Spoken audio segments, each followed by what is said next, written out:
Congo, ekolo na biso tobongisa yango Congo.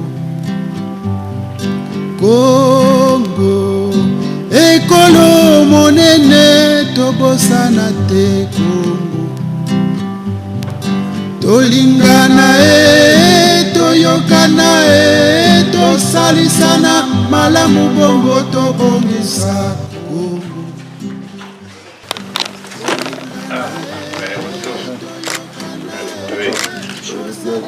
Merci beaucoup. Merci de me recevoir. Merci beaucoup. Très enchanté. Merci bien. Mon assistant. C'est déjà vu, je crois, non? Pas encore. Très bien. Merci beaucoup. Merci. Le Conseil national du dialogue au centre des intérêts de l'Organisation des Nations Unies. C'est tout le sens de l'échange qui a eu lieu entre François Luceni Fall, représentant spécial du secrétaire général de l'ONU pour l'Afrique centrale et chef du bureau régional des Nations Unies pour l'Afrique centrale, et Martin Berry, secrétaire permanent du Conseil national du dialogue. Je viens d'avoir un entretien très utile avec le secrétaire permanent M. Martin Berry, le secrétaire permanent du Conseil national du dialogue. Et au cours de cet entretien, nous avons reçu des informations très utiles sur le fonctionnement de cet organe permanent de dialogue qui vient d'être installé. L'ONU salue donc et encourage l'initiative de la mise en place de cette institution au Congo qui a pour mission fondamentale de stabiliser la paix par le règlement de tout conflit et divergence politique par le moyen du dialogue. L'invite est donc faite aux politiques congolais de faire du Conseil national du dialogue un puissant instrument de rapprochement et de la cohésion politique au Congo.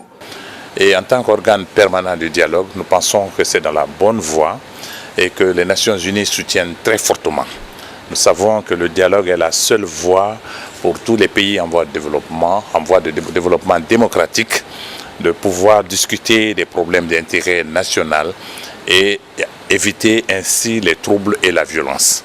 À travers donc le Conseil national du dialogue, nous pensons que les Congolais sont sur la bonne voie et que les questions qui seront discutées avec l'ensemble des partis politiques. C'est l'occasion pour moi, comme je l'ai fait tout au long de mes entretiens avec tous les partis politiques, de demander à tous les leaders politiques d'accepter de participer aux activités de cet organe important du dialogue, puisque c'est le cadre permanent qui est installé. Il ne s'agit plus d'organiser des commissions ad hoc de dialogue, mais de mettre en place un cadre permanent et à partir du fonctionnement qui m'a été largement expliqué par le secrétaire permanent, je pense qu'il y a de l'espace pour les partis politiques afin de discuter ensemble et de façon consensuelle des grands problèmes qui intéressent la nation. Rappelons que le Conseil national du dialogue, institution constitutionnelle, a été institué pour nécessité d'observation du dialogue et de la concertation comme mode de prévention et de résolution des conflits. Ceci selon la Constitution congolaise du 25 octobre 2015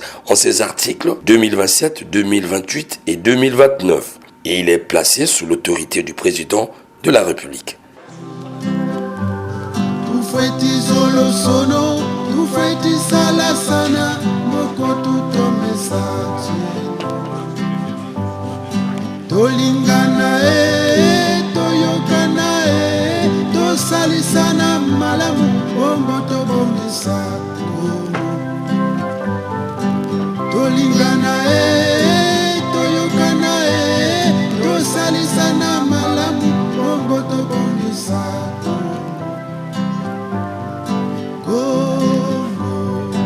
Ekolo monene tobosana